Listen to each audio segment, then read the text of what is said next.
Meningkatnya angka kematian akibat COVID-19 jadi sorotan Satgas Covid. Tercatat sebagai negara dengan kasus harian tertinggi di dunia. Menteri Kesehatan khawatir tingginya kasus corona di tanah air sebesar 539, kemudian meningkat pada PPKM darurat menjadi mikro masih 1.300. menjadi kebijakan yang paling tepat untuk menghentikan laju Lebih dari 40.000 penularan kasus. COVID-19 Angka hingga kematian ketika desa Indonesia juga menjadi yang atau langsung tertinggi ke di akar dunia. masalah yaitu komunitas. Sahabat, hari-hari ini kita kembali melihat anak-anak berseragam sekolah di jalan angkutan umum menuju ke sekolah masing-masing. Ya, seiring dengan menurunnya kasus penyebaran COVID-19, pemerintah mulai membolehkan kegiatan belajar secara tatap muka. Meski harus diterapkan secara terbatas, semua gembira. Berakhir sudah masa pengasingan di rumah. Saatnya kembali bertemu muka dengan teman-teman sekelas dan juga dengan guru. Setelah selama ini hanya bisa bersua dalam layar komputer atau smartphone. Tapi kita tidak akan pernah lupa, hampir 2 tahun kemarin dunia pendidikan nyaris berantakan. Kegiatan belajar mengajar nyaris lumpuh, mandek, anak-anak terancam kehilangan pelajaran yang semestinya mereka dapatkan. Ya, merebak pandemi COVID-19 membuat pemerintah harus menghentikan kegiatan belajar mengajar di sekolah demi mencegah penyebaran COVID-19 yang semakin meluas, demi menyelamatkan anak-anak dari penularan COVID tentunya. Ketika para siswa dirumahkan, dunia seperti menghadapi kiamat. Akankah kegiatan belajar mengajar harus terhenti pula? Bagaimana dengan nasib anak-anak nantinya? Untunglah di saat kritis seperti itu, teknologi digital hadir sebagai penyelamat. Operator-operator penyedia jasa koneksi internet serta vendor penyedia perangkat membuat kegiatan belajar mengajar tetap bisa berjalan, meski dengan segala keterbatasannya. Tak ada yang mengira bahwa pada akhirnya kita memasuki era baru dalam dunia pendidikan. Kegiatan belajar mengajar tanpa harus bertatap muka langsung. Sesuatu yang tadinya masih sebatas wacana dan obrolan masa depan. Sebagai metode baru dan harus dijalani tanpa ada persiapan matang sebelumnya, tentu metode yang dikenal dengan istilah school from home ini menyisakan banyak cerita, suka dan duka, pro dan kontra. Untuk itu, kami ingin mengajak sahabat semua menapak tilas perjalanan belajar secara virtual yang dilakoni para siswa selama setahun lebih ini. Mungkin ada hikmah yang bisa dipetik, boleh jadi ada pelajaran yang bisa diambil sehingga kita bisa lebih siap ketika situasi yang sama harus berulang. Entah karena dipaksa keadaan atau memang perkembangan zaman mengharuskan begitu, siapa yang tahu. Beginilah suasana sekolah dulu saat PJJ diterapkan. Ruang-ruang kelas yang kosong, sepi, tak ada candaria para siswa. Hanya ada penjaga sekolah dan beberapa guru yang bertugas piket. Sekolah seperti kehilangan denyut kehidupannya.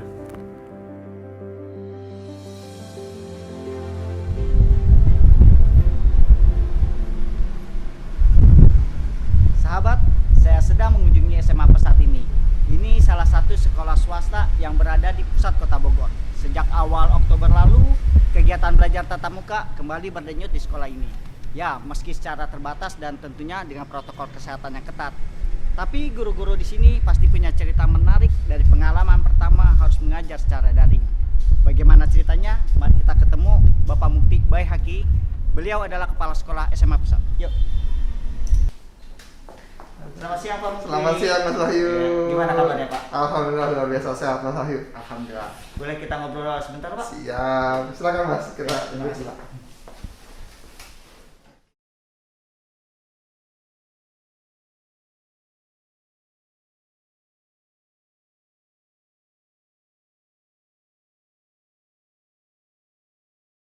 kabar bahwa seluruh kegiatan harus di WFH-kan gitu dalam rumah. Nah, luar biasa, kaget luar biasa itu. Yang terbersih pada saat itu kami begitu ya, di tataran SMA juga, di Parawaka juga, kita berpikir bagaimana agar proses pembelajaran tetap bisa terlayani dengan sangat baik. Itu saja sih Mas. Apa nih yang harus kita lakuin, itu berikutnya kita pikirkan, karena sesuatu yang kaget tiba-tiba ya sudah harus kita pikirkan segera mungkin. Yang pasti metodenya akan sangat berbeda dengan kita lanjut di atau pembelajaran tatap muka di sekolah ya, begitu, karena memang proses pembelajaran yang sifatnya online ini kan anak-anak juga kaget, psikologis anak juga kan kaget. Biasanya kalau ada apa-apa tinggal bertanya sama gurunya terus menjelaskan di papan tulis atau langsung di kertasnya mereka begitu ya, di buku mereka. Sekarang kan tidak begitu ya. Yang pertama mungkin sarana juga ya, fasilitas yang seluruh, jangankan di yang pelosok ya, ini kan Bogor ya, Kota Bogor saja masih juga yang namanya jaringan internet tidak stabil misalkan. Mungkin di kitanya stabil, disiapkan infrastruktur untuk internetnya stabil, tapi penerimaan di siswa belum tentu. Apakah di rumah ada wifi atau menggunakan kuota dari handphone, berapa kuota yang tersedot begitu pada saat mereka pembelajaran. Ini kan harus dipikirkan juga. Ini jadi sebuah kendala yang memang infrastruktur pembelajaran online juga harus sangat disupport begitu, baik dari sekolahnya, dari siswanya. Lebih-lebih sih sebenarnya pemerintah juga inginnya memikirkan hal ini begitu. Baik, Mas Wahyu, yang pertama dari beberapa sarana yang ada di sekolah, semua memang harus disiapkan. Peralatan ya, webcamnya, kemudian sesuatu persyaratan yang memang menunjang kegiatan online, kemudian jaringan internetnya begitu, kekuatan dari internet begitu ya, dari sekian Mbps menjadi sekian Mbps begitu kita tingkatkan agar apa? Agar lajunya tidak tersendat begitu kegiatan pembelajaran online ini. Kemudian itu dari segi prasarana ya.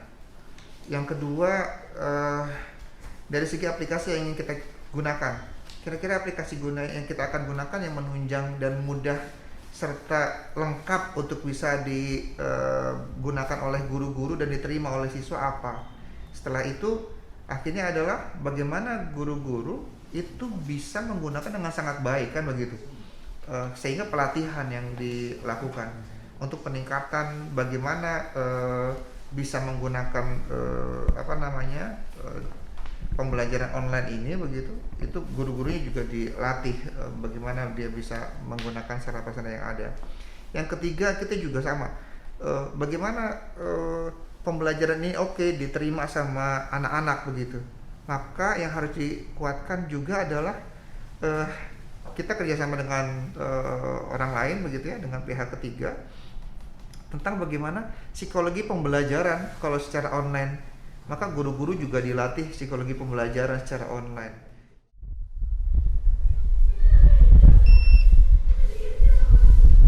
Tadi disebut kelancaran PJJ tak lepas dari peran bidang TI. Nah, kita akan menemui Bapak Adi Saputra selaku ahli bidang TI untuk sekolah pesat ini. Yuk.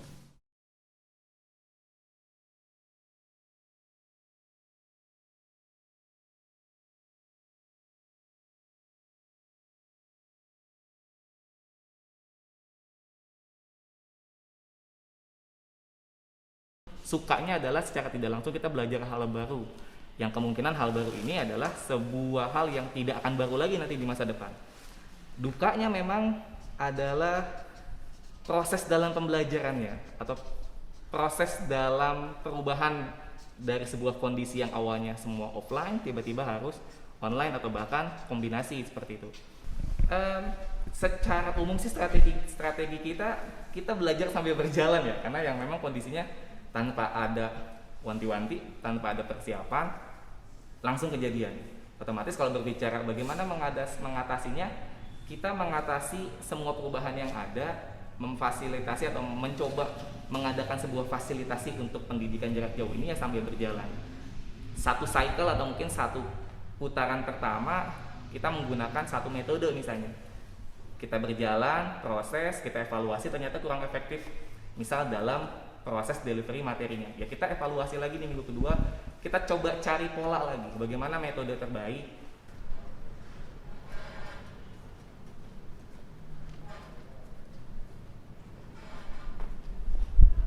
Beda kawasan, beda pula problem yang dihadapi di sekolah-sekolah yang jauh dari perkotaan.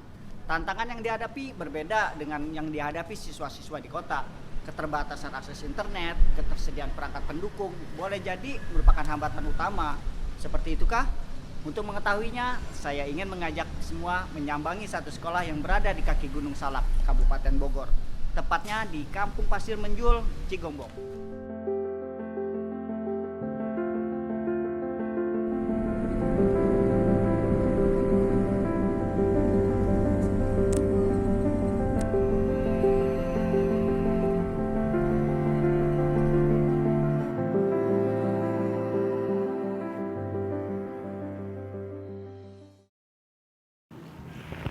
Dari sekolah yang ada di kota, sekarang kita beranjak ke sekolah yang ada di daerah yang kondisinya tentu jauh berbeda dengan sekolah kebanyakan di kota. Saya ingin mengajak sahabat semua mengunjungi sebuah sekolah yang terletak di Kampung Pasir Menjul, Kecamatan Cigombong, tepatnya di kaki Gunung Salak. Yuk.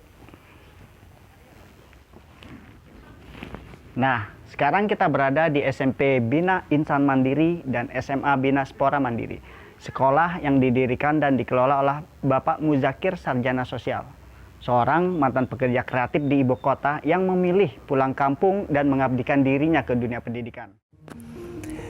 Inilah Muzakir. Sudah 12 tahun dia mengabdikan hidupnya untuk membangun dan mengembangkan sekolah di Kampung Pasir Menjul ini. Sekolah Bina Insan Mandiri dan Bina Spora Mandiri ini adalah hidupnya. Segenap waktu, tenaga, dan pikirannya dicurahkan untuk mengelola sekolah ini agar anak-anak yang berada di Pasir Menjul mendapat pendidikan terbaik, tak kalah dengan anak-anak yang bersekolah di kota. Muzakir menganggap para murid-muridnya seperti anaknya sendiri. Sebaliknya, para murid juga menganggap Muzakir seperti orang tua mereka sendiri. Hubungan mereka lebih dari sekadar guru dan murid.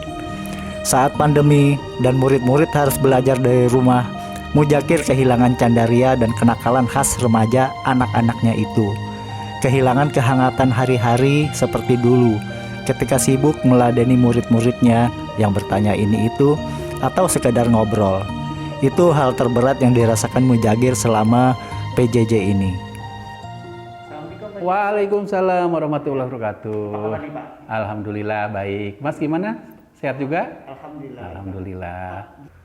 Ya kita terus terang ketika pemerintah memutuskan untuk sekolah di luar ya PJJ, kita harus melihat dulu pemerintah itu memberikan arahan tidak. Kalau memberikan arahan kita ikuti. Kalau tidak memberikan arahan ya terpaksa kita harus membuat sistem yang tersendiri. Nah itu yang kita lakukan di sini. Bagaimana persiapan kita? Yang sudah pasti kita bikin sistem. Makanya saya sudah komunikasi dengan kepala sekolah SMP, kepala sekolah SMA, dengan guru, kita rapat. Lalu saya beri arahan bahwa sekolah harus PJJ segala macam, dan saya minta untuk diinventarisasi persoalan-persoalan apa yang menjadi hambatannya. Dan ini pasti banyak, karena kita sekali lagi saya bilang ini sekolah di kampung yang jauh dari kehidupan modern. Jadi kita harus mempersiapkan ini secara matang tanpa ada yang merasa berkeberatan. Ada sih sifat penjelasan yang lebih detail tentang persiapan yang akan dilakukan oleh sekolah ini? Kalau soal detailnya mungkin nanti bisa hubungi wakil kepala sekolah atau kepala sekolahnya khusus di bidang kurikulum, karena dia yang membuat rincian segala macamnya. Kalau kami kan hanya pengelola, jadi hanya yang sifatnya universal aja. Nanti nanti Pak Diki yang akan memberikan penjelasan lebih rinci persoalan ini.